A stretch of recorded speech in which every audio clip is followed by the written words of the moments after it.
Hey, welcome back to another Let Loose Dog Talk. Hey, today we got a special guest, but first of all, we got Gabriel with GAM American Bulldog, my co-host. But our special guest today is Aurea from Samba Kennels. How's it going, Aurea? Hi, Dennis. Hi, Gabriel. Thank you so much for inviting me to be here tonight. I'm doing great. I couldn't ask for more. I'm very happy, busy, busy. I like being busy, and I'm super happy to be live with you guys tonight. I'm sure it's going to be a great live. No, thank you. No, Thank you. thank you for being here, definitely. And we know how hard it is to when you on your personal life, and then we have these dogs, and hey, they take a lot of part of our lives as well, For sure. That's how it should be. right? Yeah. Yeah, I don't think we will be complete if you didn't have a dog in your life. For sure. Yes, 100%. It's once you have a dog in your life, you never can not have a dog in your life. Yes, true. Exactly. So, Aria, tell us what's a Brazilian bull for our audience. We're American Bulldog breeders.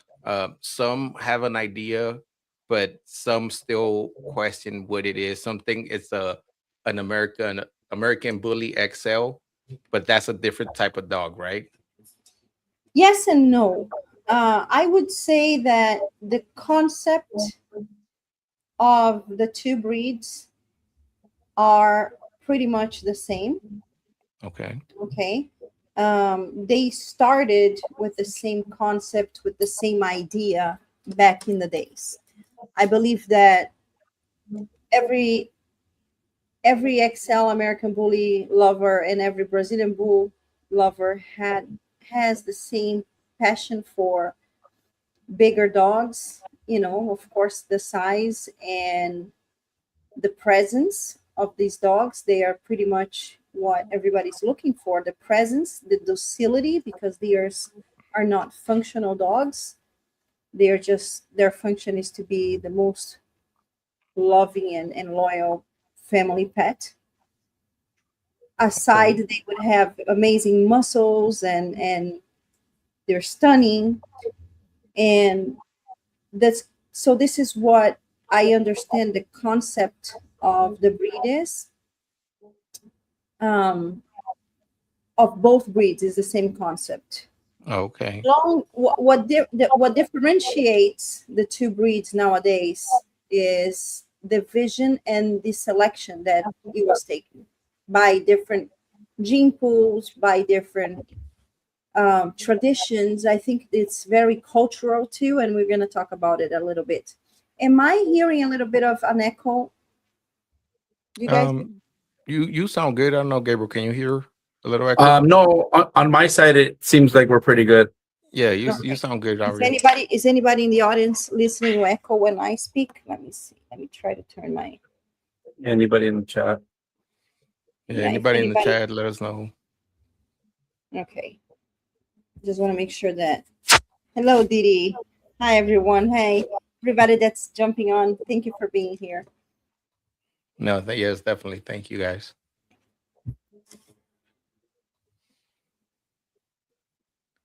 Okay, yeah, so it's minor. They said. Okay.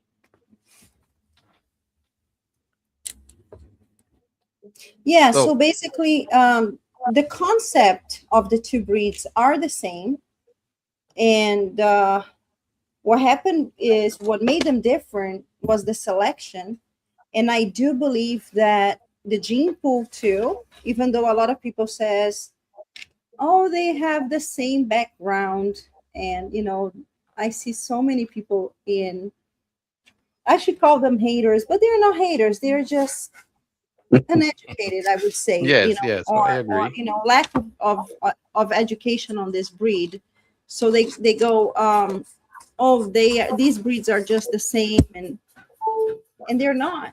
They're, what makes a breed at the end of the day is not just the breeds that formed it. We have several breeds that were formed with the same breeds in the background, many, many years ago. But once you select traits for the phenotype, because a breed is not genotype, that's what people must understand. True. The breed is not a geno. What makes a breed is genotype and phenotype. And what's a phenotype is demand when it's not a function. Yeah. You know, when it's not a functional dog, what determines a breed is the demand for those traits. So in Brazil, and this is very curious, that in Brazil we have this culture of, beach. We have a huge coastline from north to south, and I do hear myself. I don't know where it is from, but I am hearing myself a little bit. We do have this. If it's your phone, maybe just lower the volume on the phone. If you I'm on my No? desktop, and Okay. yeah, I don't know why, but it's okay. It's not really bad. I just want to make sure that nobody's hearing it. We can hear there's a small echo, but it's not bad. Yeah, I think it's the same one that I'm hearing when I speak. So this is very, very important, okay? In Brazil, we have this huge coastline of, I don't know how many thousands of miles of beaches. And the weather in Brazil is very good most of the time. Like instead of having 6 months of winter, or 3 months of summer and 3 months of, we have like most of the coastline, we have around 9 months of really good weather. Really good weather. Right now it's winter time there, and my daughter is there, and she's going to the beach. Okay. Yeah. So, and this is very curious. It's something that I've never talked so deeply about this history in any other podcast. But the culture of the beach is very popular. Everybody goes to the beach. Everybody that lives towards the coast, and if they don't have beach where they live, that's what they do on the weekends and holidays. Okay. So when you have a culture of beach and sun and good weather, people expose their bodies a lot more. This is why Brazil has the culture of having people always in tiny bikinis, and the men are very, muscular, Yes. and the ladies have beautiful bodies because of this cultural habits of going to the beach and exposing to the sun or going to the pool because of good weather. And when you culture that a lot, and when you idolize that a lot, you want the dogs to be looking just as good as you are. Yes. So these skaters and these surfers and these MMA fighters, jiu-jitsu fighters, they love dogs, and they want to have a dog that resembles what they are. Yeah. That's where they started selecting dogs with more muscular look, and pit bulls were really, really big in the 90s there. They were really big in the 90s. And that's exactly when they started selecting these dogs to be bigger. So they started selecting the bigger pit bulls. And once they started selecting the bigger pit bulls, they noticed that there was a lot of demand, and the breeders that were selling the pit bulls that are bigger were starting to sell a lot more than the little functional pit bulls that were, 60 pounds or 70 pounds. And now all of a sudden these 90-pound dogs started being a fever amongst these little tribes of people that are young and that are surfers, that are athletes, or that are fighters, especially within the athlete community. So they started selecting this breed, and some people imported some bloodlines from America, and either some bloodlines from America, some of them from Europe, but most of the times they worked with terrier breeds, and they just selected terrier dogs. Instead of aiming for bone or fat or size and height, they wanted muscles, and they wanted a dog with a face of a powerful dog and crazy looking. They wanted a huge pit bull, almost like what the Excel people wanted, but the selection was a little different. The vision was a little different. And always preserving the muscle tone, because these guys, they were all, athletes. These girls were going to the beach, and they wanted to have the same resembling bodies as themselves. So I guess Yeah. that culture, and I'm not saying that everybody's like that. We have amazing breeders of a whole bunch of types of breeds that are not with those traits. We have all of the breeds in Brazil, and they are very popular too. But nothing became as popular as the American Pit Bull Terriers in the 90s, and then the larger animals around the early 2000s. And that's when the selection for them to get bigger and better and more muscular dogs started, without introducing mastiff breeds. I see. You So, know, Aria, how many breeds were introduced to create the Brazilian bull? okay. Initially was just the American Pit Bull Terrier. Okay. Initially, okay, because we also have different locations in Brazil, and these different locations, they had different imports and different little gene pools everywhere. In the south of Brazil, some people used American Bullies pockets because there was a female imported with Dax, which is a very popular American Bully, a pocket American Bully. It was a gaudy line Dax, pregnant female. So they selected those pit bulls that came from Camelots and Chevy line. But mind you, the some of the dogs that were imported into Brazil, and we're talking in the early 2000s, of these Chevy lines and the red lines, here they had some Mastiff already. Okay. But when he got there, they didn't want to work with those lines because they knew what was going to happen. Maybe someone did, maybe a couple of breeders might have tested it, but the results wasn't what they were looking for. They were looking to really express the muscle tone and the muscle quality of those dogs. So basically, the American Pit Bull Terrier in the South, they did American Bully breeding pockets that brought the height down, but it brought the extreme Wider. features. Yeah. Yes. And from those dogs that I actually have, it's more of the Klaus bloodline. You guys know my dogs? Let me put Klaus up here so they could see who Klaus he is is. this one here. Yes, the fawn, the black nose. This one that you see right here behind me. Yeah, he's like the black and the. Oh, come on. It's hard to tell. This one right here. Is it him? Yes, that's Klaus. Okay. So can you scroll a little bit and try to see if there's a picture of his body, because it's important to talk about him. He's more of the old school pit bull, Okay. Let me see. and he has features that are more old school. The modern Brazilian bull that we're going to talk about, they already have the insertion of the American bulldogs and the oldies, or the American and oldies, on them.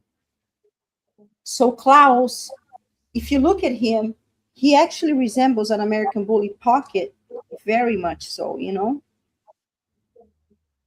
just Mm, larger, huh? Yes, I see. Yes, he's breed type for the American Bully, I think. And that's why I believe that's why he got so famous here, Mhm. Because he was really famous when he came here. He was like extraordinary how much Klaus caught everybody's attention, because he was really, really popular because he looked like a pocket, you know. Yeah, no, definitely. Aria was the bulldog I don't know if I'm saying it right. Campeiro. Pero, Yeah, used into creating the not that I Brazilian know bull. of. No, No, not that I okay. know of. No. The thing was, they used only the pit bulls, and they were using selection of pit bulls, or they said that for some time. But then at one point, Beatrice, you guys know Yes. IBC's Beatrice, Yes. Sunshine Bulls. Yes. She was doing a very excellent work with her bulldogs and selecting for temperament. As you know, probably her bulldogs are bully type. Yes. They are bigger than normal. It's probably bigger than the standard. Those things are huge. I mean, huge. They look. If you look at them, you're gonna think that they are 200 pounds. They are Yeah. not, but they are almost like it. You know. And she was selecting for temperament, and she was selecting for health. So she was health testing. She was, she had some really popular studs. And at one point, one breeder asked her, I don't really know the story well, but to collab on a breeding with her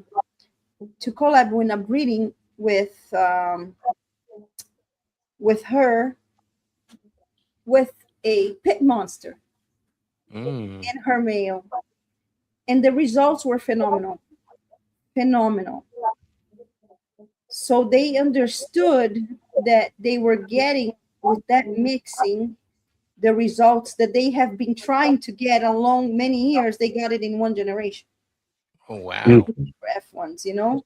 Yeah. That's when they understood, and she already was, ahead of the registry and understanding, because she is I call it a cynophilist, which means an expert in dog breeding.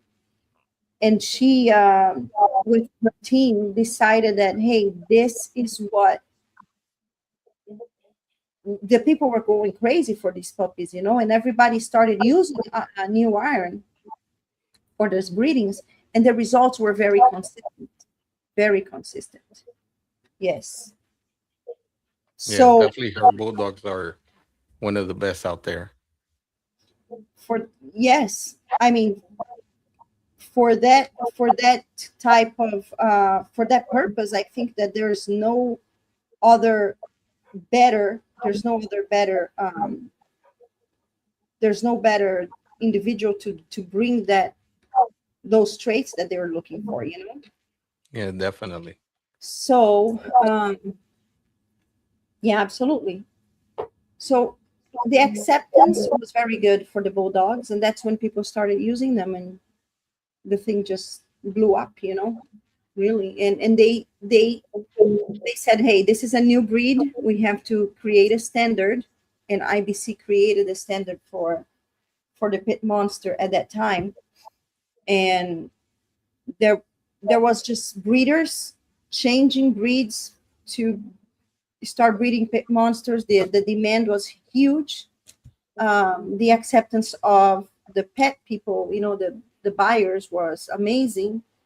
And these dogs were looking better, and they were more docile, especially when you added her bulldogs to bring down that temperament, because the Camelots and the Kenshins, that's a bloodline that was in Brazil at that time for the American Pit Bull Terriers, they were pretty spicy. They were spicy dogs. Yeah. So they needed to bring down that temperament a little bit, and the bulldog did that with honors. Like he did really well. Not only the physical traits that he added to them, but also the temperament. But mind you, they were opening the stud books for a breed that was starting and that needed those traits, and the market just accepted so well that that's what they wanted. Now there are some purists, like in every breed, that were totally against adding the bulldogs. No, because the pit monster is a pit bull, and it's just the huge, the largest form of a pit bull, and this and that, and until to this day, there's people that are not very accepting of the American Bulldogs in the breed. There was a lot of paper hanging in the beginning that we know of, people using bulldogs, buying bulldogs from her or studs from her, and all of a Mm. sudden the females, oh, she died or she didn't take, and then a year later there's a whole bunch of dogs that look exactly like her. Oh, Oh, wow. Yeah, that That's happened. that's the stuff nobody talks about or likes to say, right? But you kind of want to know that that's happening or happened somewhere. Well, it's all allegedly, like, we have to say that, Yeah. right? So, Yeah. but in Brazil, everybody talks about it because everybody knows it was very explicit, and especially because color genetics were not very studied over there, because there was no laboratories to do testing at that time. And but people that understand colors. You don't need sometimes you don't even need a lab. And there were results that were impossible to be, and stuff like that, but it's not just about the colors. The phenotype was, like, it was amazing how some of them, and people that used the bulldogs, and they just told her, oh, hey, she didn't take, it's explicit in the yeah. history of the, but that was many, many years ago. Yeah.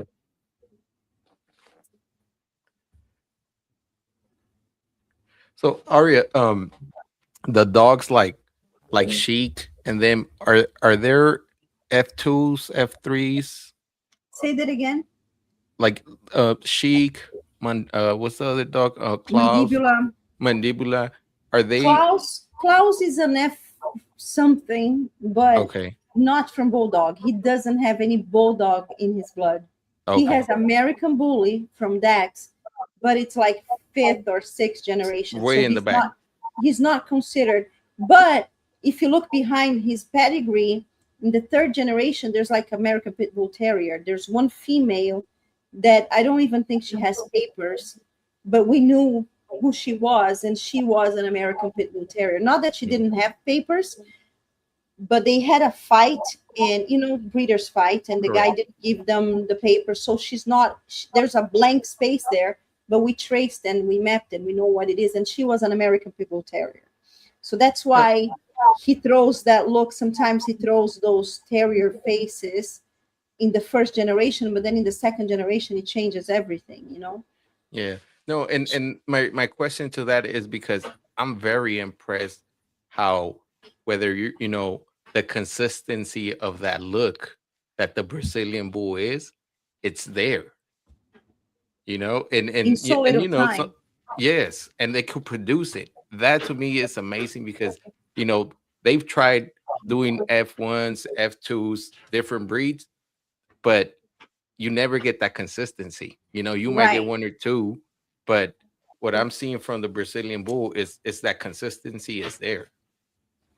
Well, um the thing is, we know that the gene pool in Brazil was it's a lot more limited.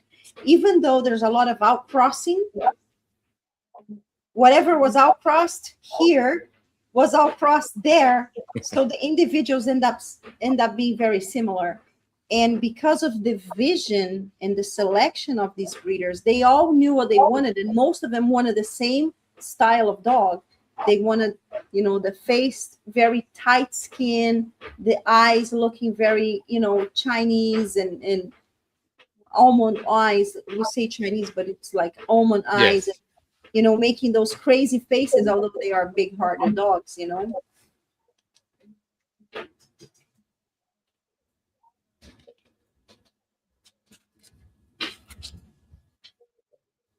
Yeah, that's a lot too. I think that separates him, the bully. Yeah, I mean, it's just the selection, right? You have something and you have to make those choices and those decisions and stay true to, well, I guess the long-term vision, right? But it seems like the selection is going to get you there quicker.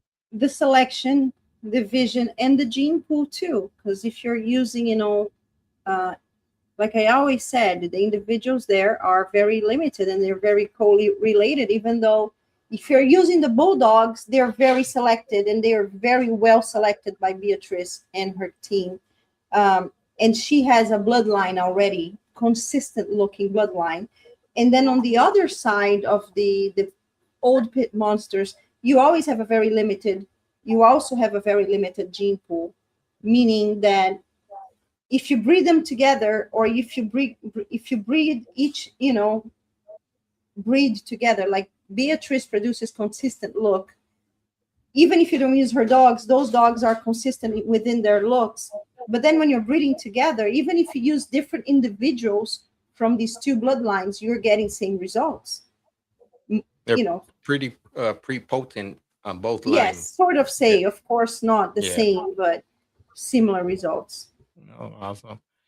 So the temperament of the Brazilian bull, Aria, is it a temperament that you could say it's a family oriented dog where he looks intimidated, they see him behind the yard, and somebody that's trying to break in, they'll think about it twice, like, no, I don't think I'm going in there.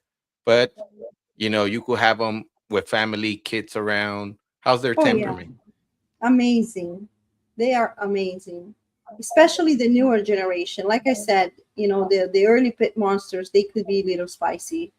Um, we had one specific bloodline that there was some dogs that had to be put down in the beginning. We're talking like 20 years ago, 15 years ago. And that's when they started adding the American Bulldogs from Beatrice, because they were known for being very health tested and also very sweet temperament. They were not working dogs in the Bulldog lines. That's your American Bulldog lines. I'm sure you guys know that.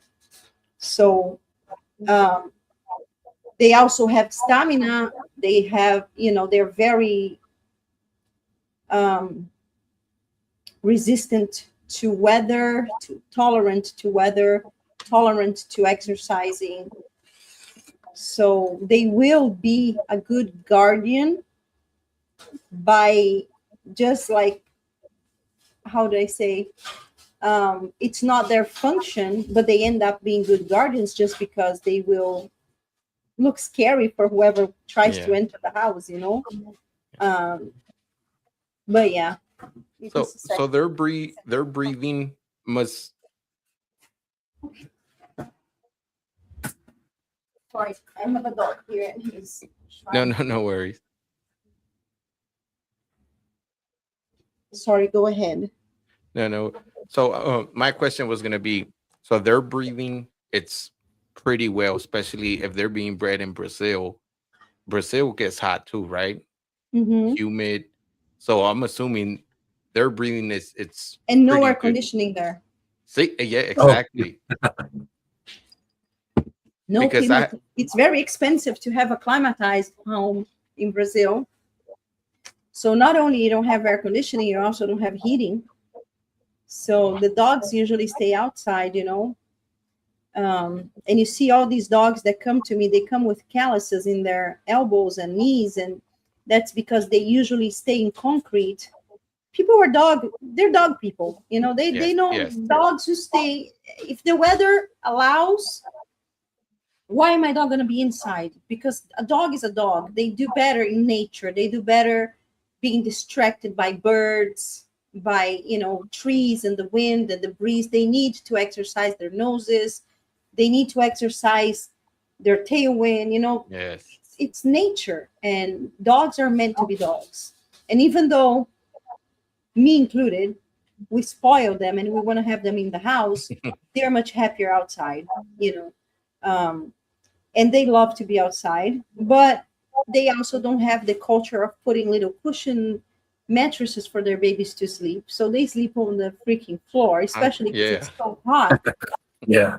And 120-pound dog, 150-pound dog sleeping on a concrete floor, because everything in Brazil is more like concrete than it is here. Apparently here concrete is so expensive. I know, because I just built. Yeah. So they will have calluses, you know, because they are treated like dogs. They are not, they're old school over there.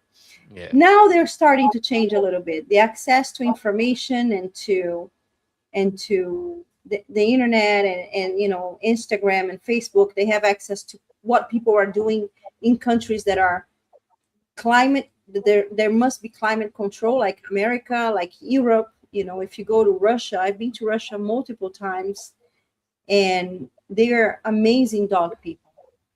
But they, most of them have their dogs, breeders have their dogs, show dogs in apartments. And Mm. imagine, sometimes you have like 3, 4 dogs, 5 dogs, and they take the best care. The Russians take the best care of their dogs. It's amazing to see. And sometimes it's like minus 20 degrees outside, blizzard, raining, cold, and they have to take each one of their dogs, you know, 3, Yeah. 4 times a day. So we are spoiled in Brazil. We don't have weather issues like the rest of the world. Aria, you know that dog, Big John? Of course I do. Does he come from one of, I don't know, I know you worked with him before, the breeder that made Big John, because he's here in the States now, right? Big John. Edgar, no, but Big John is a F1, Oh, meaning okay. he's the first filiation of 2 breeds, which was a Brazilian bull with an American bulldog. Oh, okay. So, and he's amazing. He's amazing. I think that Big John is a great representative of the breed, even though he's still an F1, but he's an F1 that doesn't look like an F1. True. You know, Yeah. I mean, he's very hyper type. I don't think he's also I don't think that he is exactly what the breed standard still requires, but he is the tool that you need to produce breed standard. He is Mm. a tool. He is a hyper type dog, meaning that he's extreme. He has he's the extreme type, you know. I just think that his muzzle, if he was a little more triangular, maybe, and he was a little longer in the body, that's what the extreme requires. But as a judge, I look at the standard, but as a breeder, I look at the individual as a tool. Oh, And I Big John see. is an amazing tool. Yeah. So, Aria, from your dogs that you have, do you see any of the Brazilian Bulls final product in one of them? Oh yeah, in many of them. Many Awesome. of them. Um, we just showed in South Carolina 5 Brazilian bulls, and one of my production females won best of breed in all of them, because she is a final product. I think she's not even ready yet. She's only 15 months, you guys. Oh, Smoke. wow, she's young.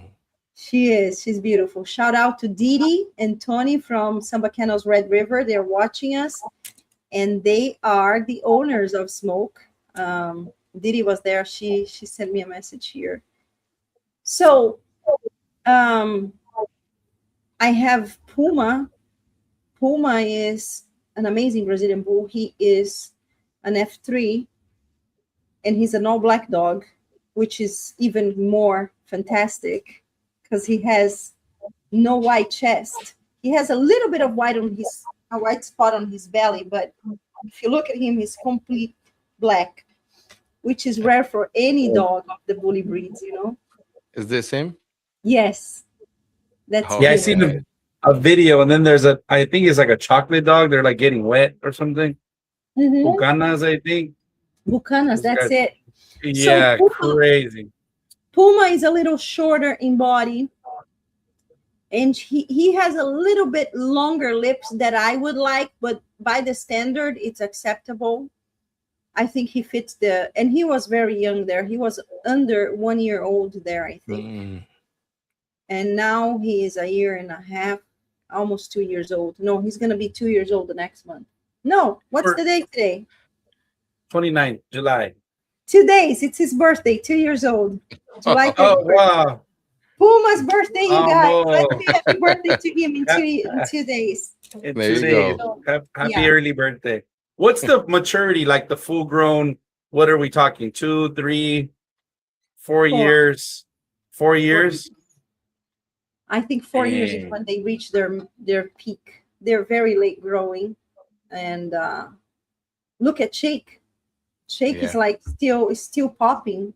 You know, he's not even 4 yet, and he's still popping. That's fun. It's got to be fun, right? To like year 2, year 3, and they're still, No, you know what? popping It's and even getting some more fun. changes. When I What's started that? breeding them, when I started breeding them and bringing them here, I had a lot of hate, of course.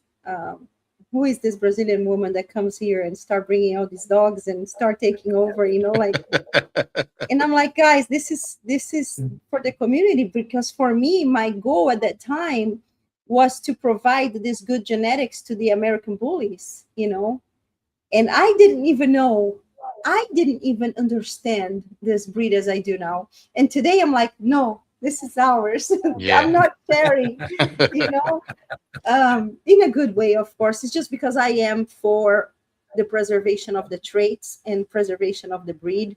I think that the XLs can benefit very well to the Brazilian bulls, and the Brazilian bulls could benefit very well from American Bully XL traits.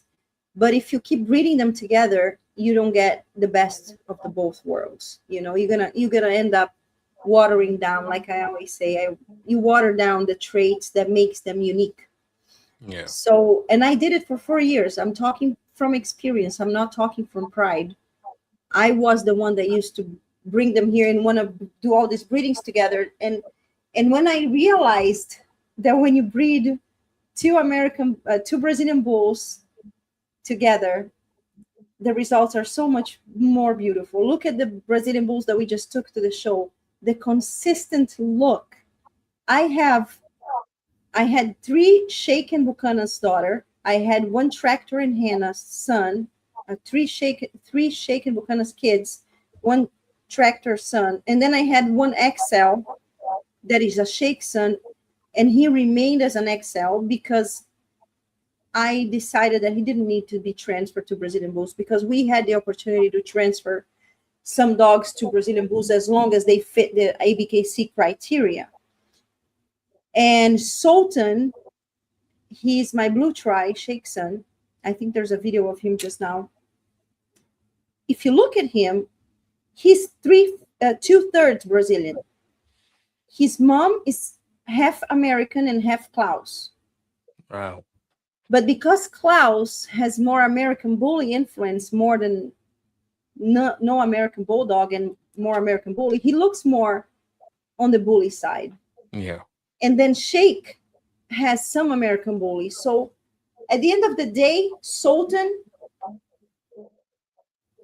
his ancestry is 3/4, but if you think of him genetically, he's almost half and half. Yeah. But for me, like I always say, when you're talking at is a breeding formation, you shouldn't just look at the ancestry. You have to look at the phenotype. We're still forming this breed.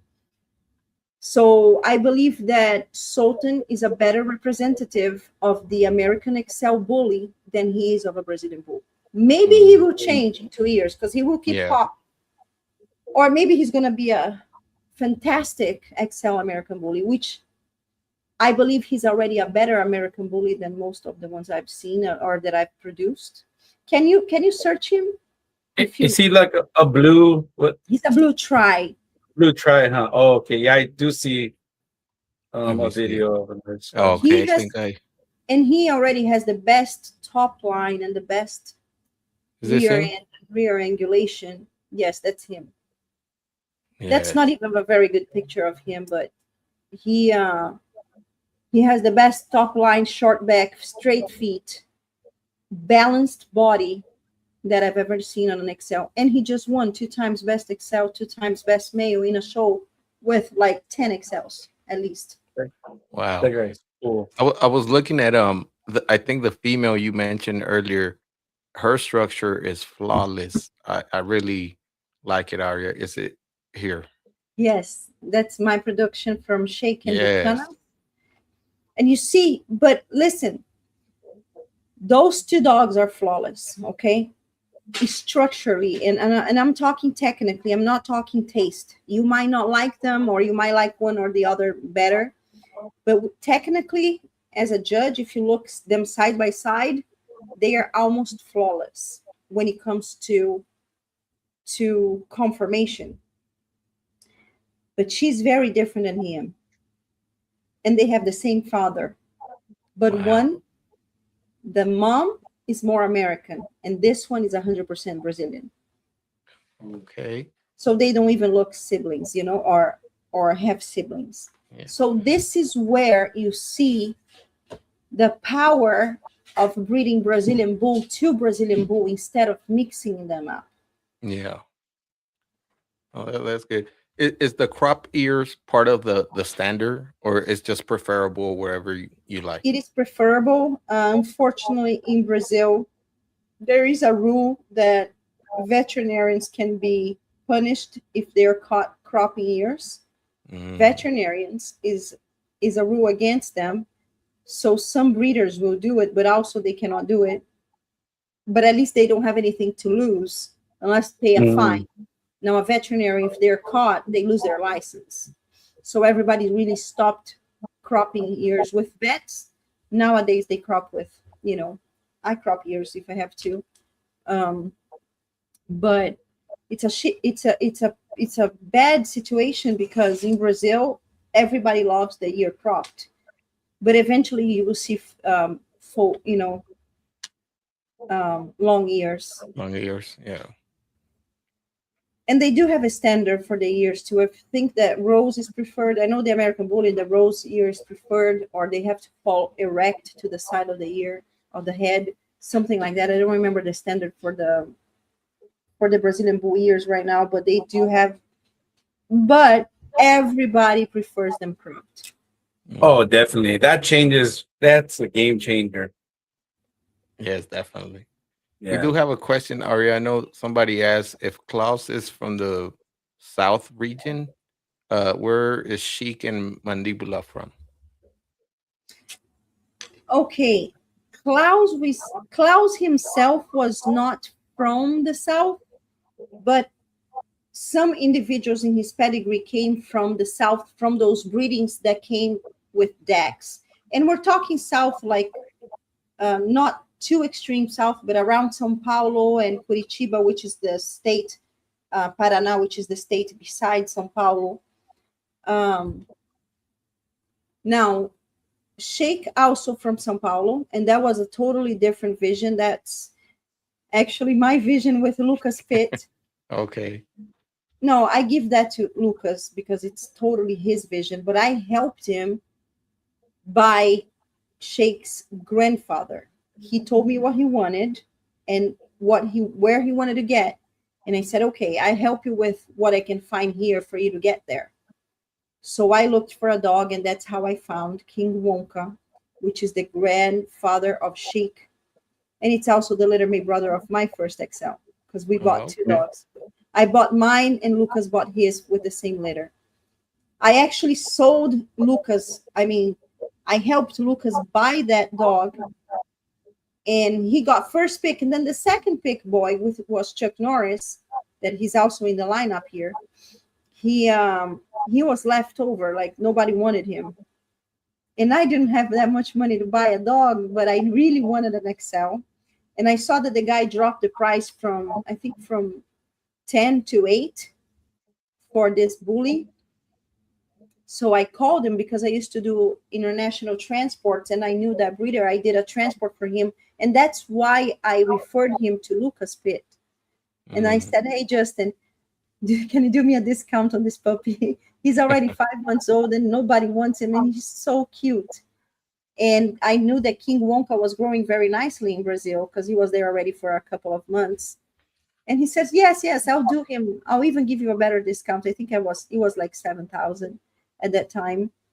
And that was Chuck, my baby Chuck, Chuck wow. Norris. Oh.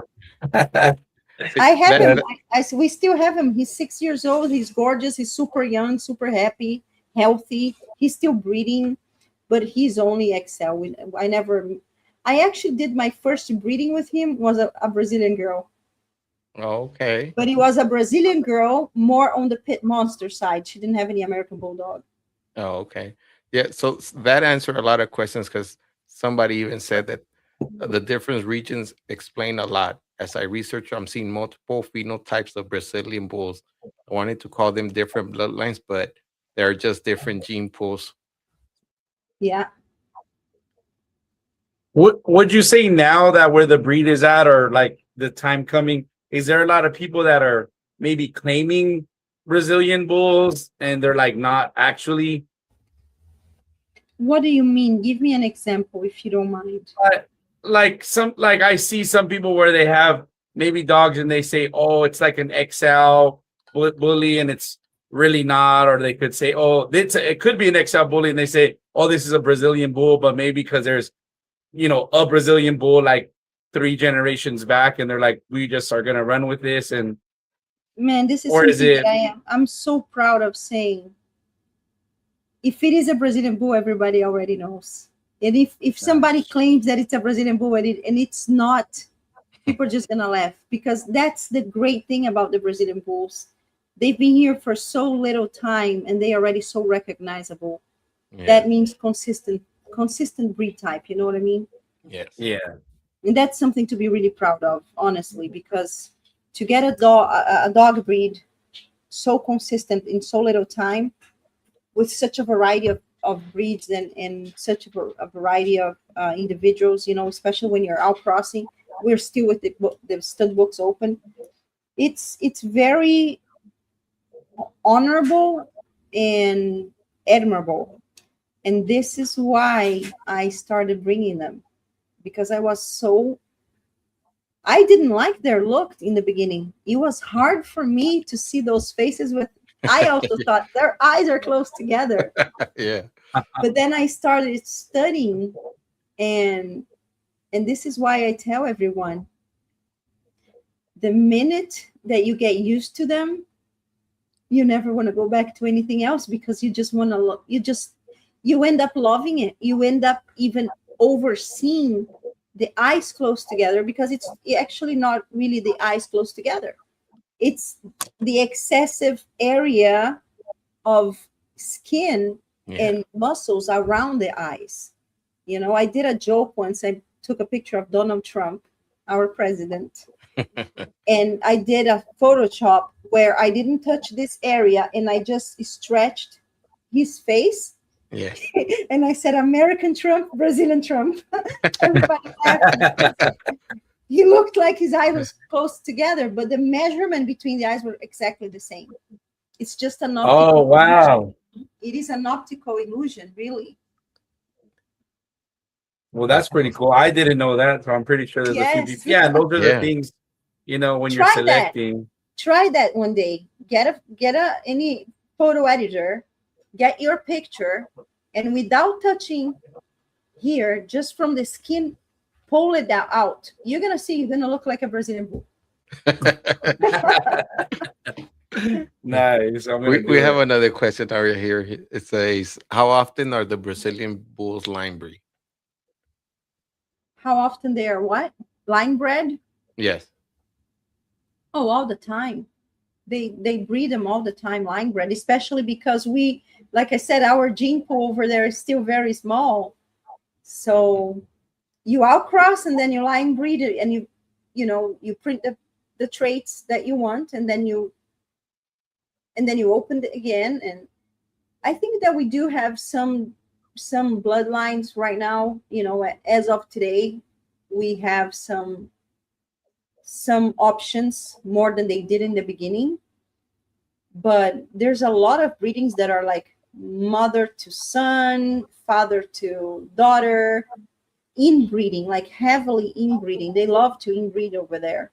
But they did have a lot of line breeding too. I love line breeding.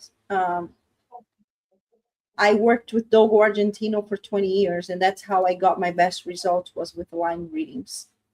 I don't really like inbreeding too close. I think it's very, if you get something good, you're going to get something amazing, but you can also get a lot of bad shit with it. So I rather just do a line breeding than do an inbreeding. Aria, on the health of the Brazilian bull, is there a specific health thing that you know, if you health test them, that you need to look for? Like you don't want that in your lines. It could HUU, HUU is one of them. yes. And I think that comes from the American Bulldogs. So we are being very careful with them. Unfortunately, you know, some of our dogs have it. So that's why I do embark all of my dogs. I'm not a embark super fan, but I think that it is a good tool. I don't take it as a Bible. And if I have a dog that is a carrier, or if I have a dog that is affected, I'm not going to say, oh my God, it's going to die of this. And I can never breed them again. No, we just have to understand what our dogs have in order to breed them correctly, you know? True. And this is how I got the results that I got, by balancing out traits, phenotypical traits. And health is also phenotype, you know, it's something that you have to watch for. It's a trait that's there. And if you understand how to trace it and avoid it, that's what you got to do to produce better dogs and healthier dogs. That's awesome. But AGUU is one that's being popping everywhere, so we have to be really careful. Yeah, no, and I know that definitely it's probably from the American Bulldog, because we breed American Bulldogs, and we know some lines that have it and stuff. And like you said, doesn't mean we can't breed them. You just gotta, you know, be smart and know how to breed it out. Yes. Here's this question. It says, so a pit monster and a Brazilian bull are similar, just with AB added? No, the Brazilian bull and the pit monster are the same breed. Oh, okay. The Brazilian bull is the modern name for the pit monster, because we needed to have the breed recognized internationally and accepted by other entities. But the thing is, Brazilian people don't speak English, they speak Portuguese. And for a lot of you that speak Spanish, you probably will relate to what I'm going to say. Or if you speak another language, when you speak a word in English, it sounds so fancy, you know. And these guys were like at the beach with the girl, and oh, look at my pitch monster. Yeah. They talk like that. Look at my pitch monster, gata. You know, look at this pitch monster. That's how they say it. So it's tasteful, it's juicy to say pitch monster. But they had no clue that it's a horrible name for a breed. Yeah. You know, Yeah. Imagine the guy comes here to live in America, and they go to a HOA, and they're gonna talk to the manager, and oh, I have a dog. What is the breed? Pitch monster. Yeah, I see the point. Yeah, true. You know. Yeah, and everybody's gonna go, what? No, a pit monster? No. You know, it's not allowed. We don't allow pit bulls, or the flights, you know, airlines, they don't allow pit bulls. So yeah, or monsters for sure. or monsters. Imagine a pitch monster. Yeah. No good. So we decided that, and I was at that time, I really wanted to bring the breeds separate, because that's when in the beginning, I didn't want it. And actually TMK was mad at me because I was fighting to the separation of the breed. And I told him, and I said, bro, I've been doing this. It does not work to mix them together. You don't get the best results. And he says, no, but I just bought Big John, and you know, I thought he was gonna be an American bully, and because he had the same mindset as me in the beginning. But now nowadays, I'm sure he's gonna confirm with you guys, it's different. If you breed them together, you get a totally different results than if you keep opening the blood with American bully, because the egg cells here have too much more gene variety. And when you get that variety of genes, you get that, what I used to say, the blood shock, and Vito always laugh at me when I say that, but you get an explosion of genes, and sometimes it works amazing, and sometimes it just goes to It's the drain. hybrid vigor. Yes, exactly, the hybrid vigor. The Oh. mastiff. Kevin said the mastiff. Yeah. Yes. Yeah. Yeah, we see that. I know some people swear by that, right? Like hybrid vigor, or like that's how they breed and just outcrossing all the time. But But yeah, answering you don't always get answering to that that. answer about that question about Brazilian Bull and Pit Monster, they are the same breed. We just changed the name, CJ Hernandez. We just changed the name to be able to be recognized by ABKC, because I had a good relationship with ABKC, and they told me, they said, let's try. We're gonna have to separate the breed, and I said, if you do that, we have to do something. We either, because people were complaining that these dogs were coming here and they had mixes. Well, as if the American Bully doesn't, but Yeah. they're not supposed to. So it's understandable. When these dogs were taking over where they are not supposed to be with the XLs, they were, these dogs were catching a lot of attention. They got a lot of hate too. They got a lot of love too. But I just thought that, it would be more substantially more important to have its own breed recognized by ABKC instead of mixing them together. In the beginning, it was going to hurt some pockets, and it was going to hurt some feelings. It hurt my pocket in the beginning. Well, not really, because I was the only one that had American Bully XLs registered. They were American Bully registered. But TMK had just bought Big John, and he was denied to become an American Bully, and he was mad. And I said to him, and I said, bro, think of this. You are going to be the first Brazilian Bull breeder in America. You've got the first market advantage, and you have a great stud. You just have to start building up. And nowadays he thanks me for that, because he said, you're right. I was only seeing the cup half empty, and I was looking at the cup half full. Yeah. And then at one point,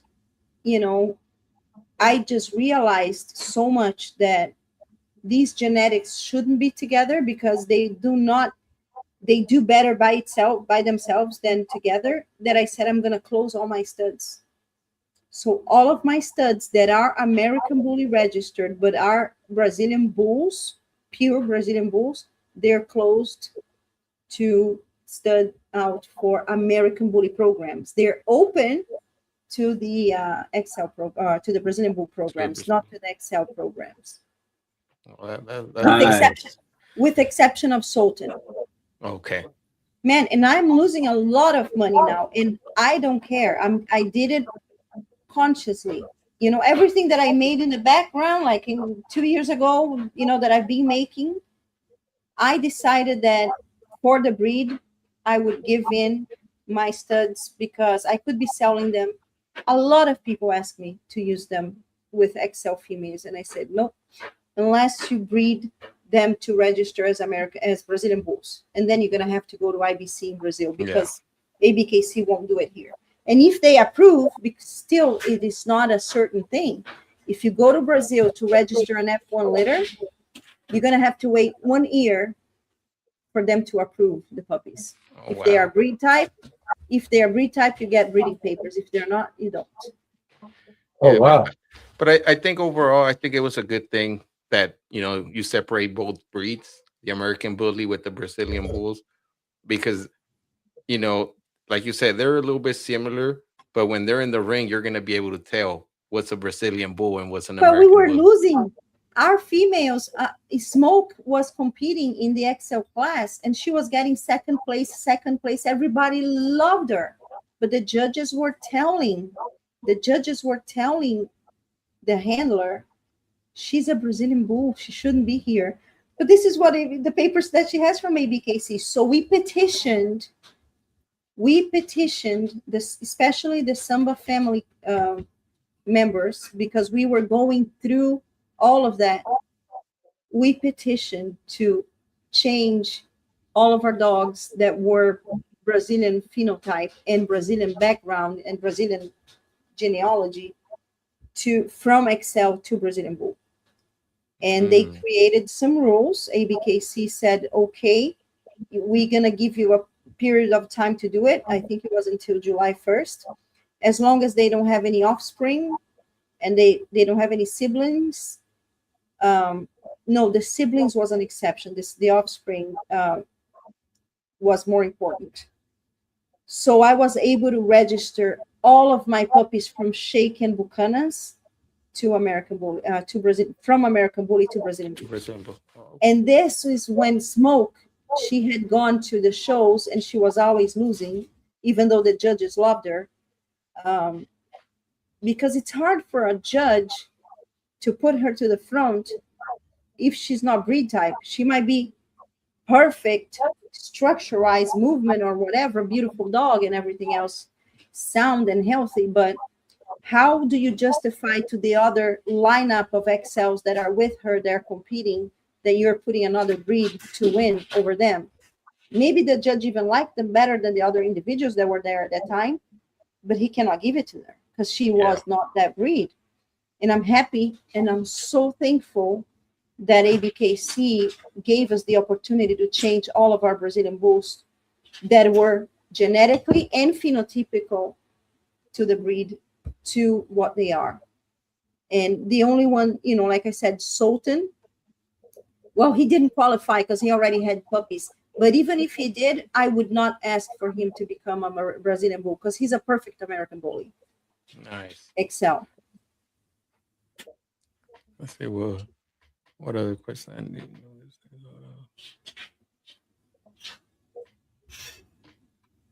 There's a question here, Ari. I don't know if you want to address it from Hector Vargas. Yeah, sure. Says, so why did Vito say there were no bulldogs in the breed? It's on your live.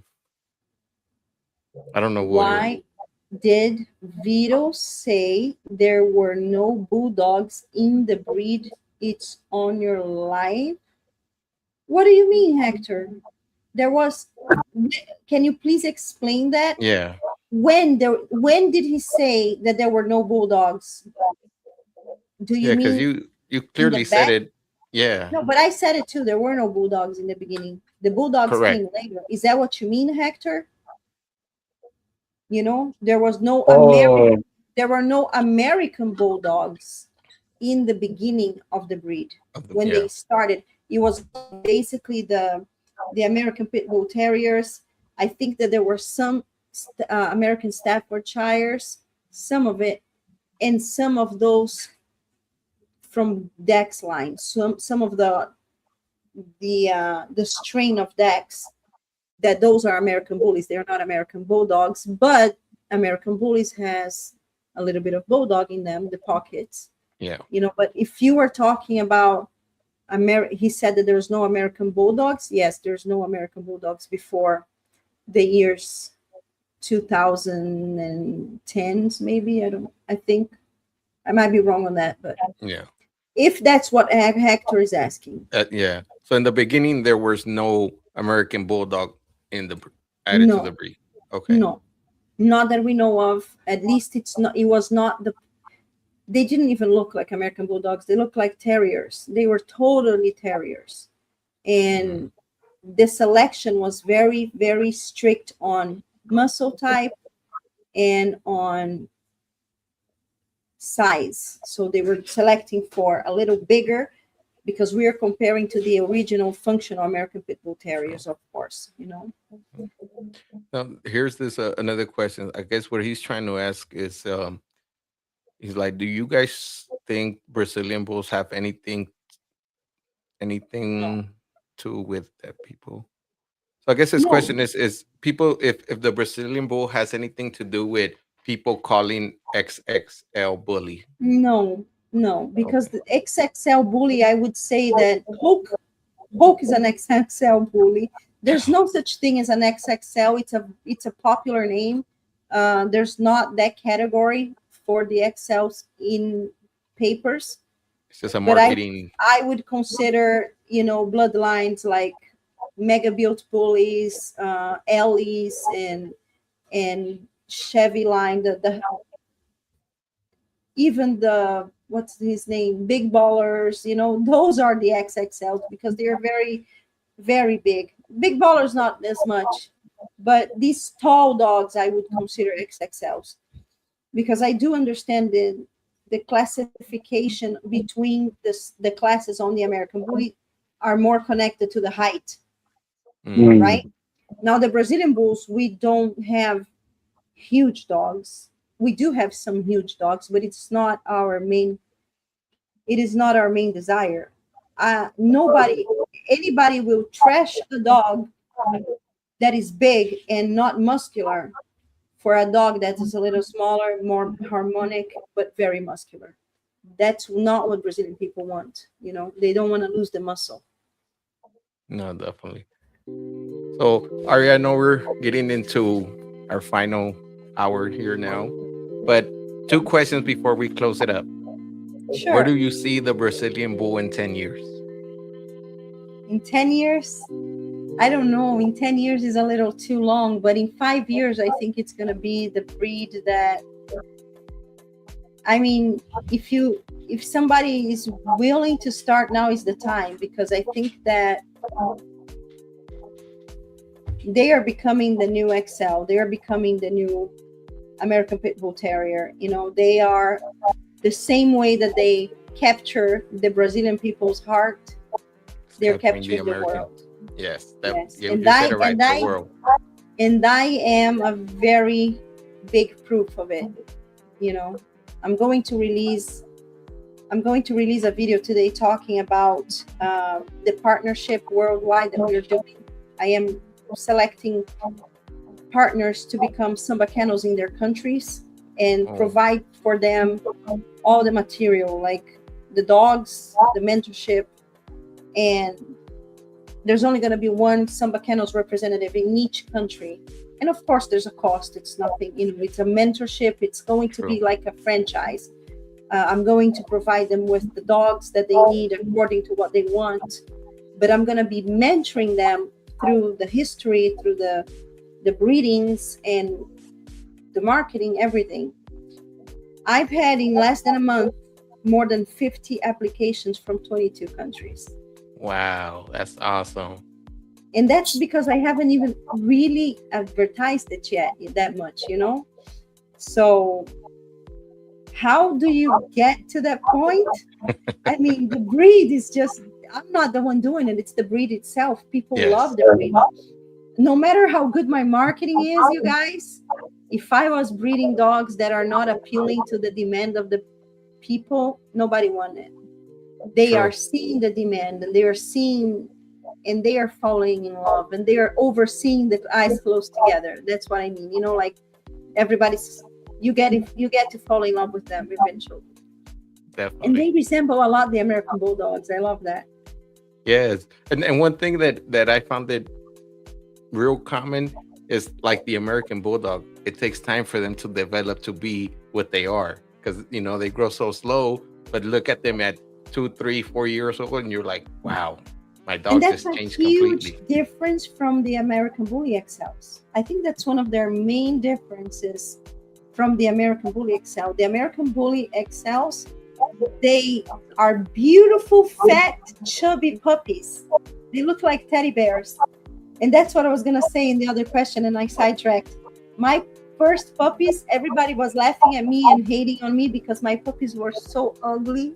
Like, compared to the XLs, they're not ugly puppies, but they were, like when you look at those posts and you see, oh my God, they are more nutrition than they need food, Compared to the XLs, people actually told me that I wasn't feeding my puppies, and I said, dude, this is a Brazilian Bull. This is not, this is a pit monster. We didn't even have that name.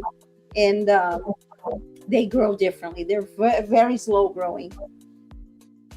That's awesome. So the last question, Aurea, is what's the biggest thing breeders need to protect so the Brazilian Bull doesn't lose its identity as the breed becomes more popular? The muscle tone. There you go. The breed type. Yes, the muscle expression all over the head, the traits, the crazy looking eyes and the muzzle shape, the masseters, the temporal muscles, the shoulder muscles, the rear. We all have, like, all of these dogs have real powerful rears. It's so beautiful to see. They're so mobile,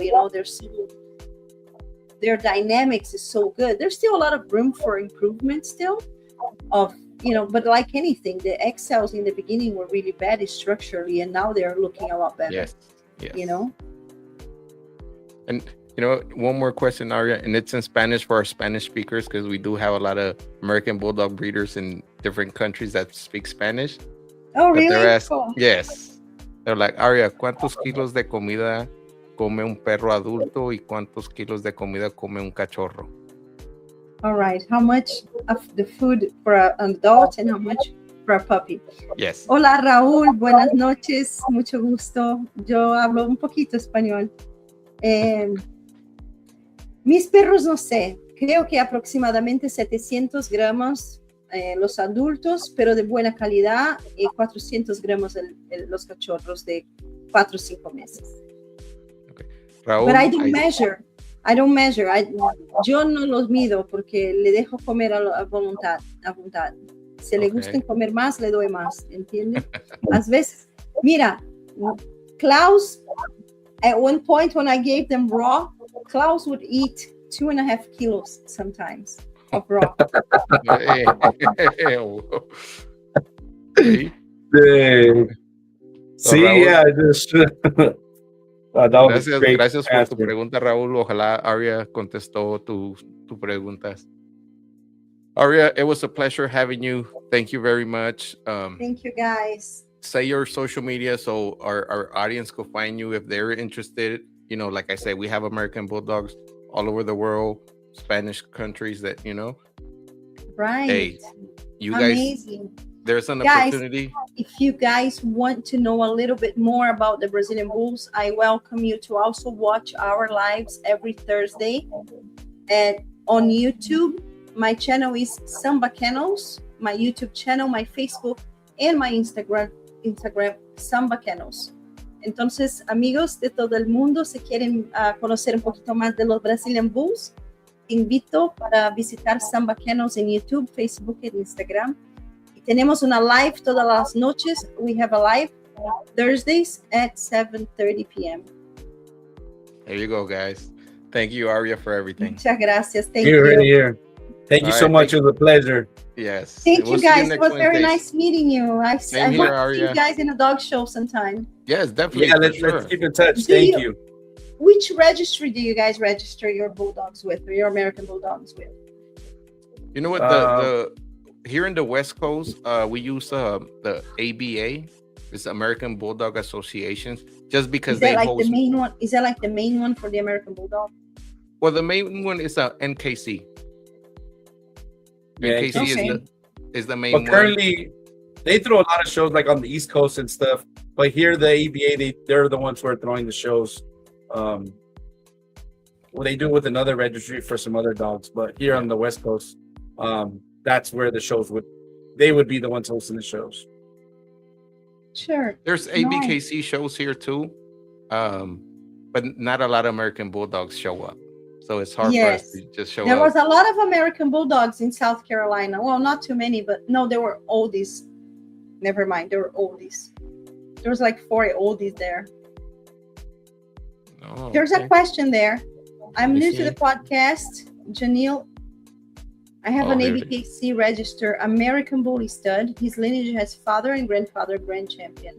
Although he's 5 years old, could he compete? Yes, he can compete. He can compete in a veteran class. Oh, It's yeah. amazing. I love Yeah. to see older dogs. Yes, as long as he's not neutered, go for it. Yeah, there you go. Yeah, take them to a show. Okay. All right. Well, you have a good night and thank you again. Thank you, guys. It was a Thank pleasure. you so much. Thank you Pleasure so meeting much. you. Bye bye. Okay, bye-bye, guys. Bye. Good night. See you guys next Wednesday.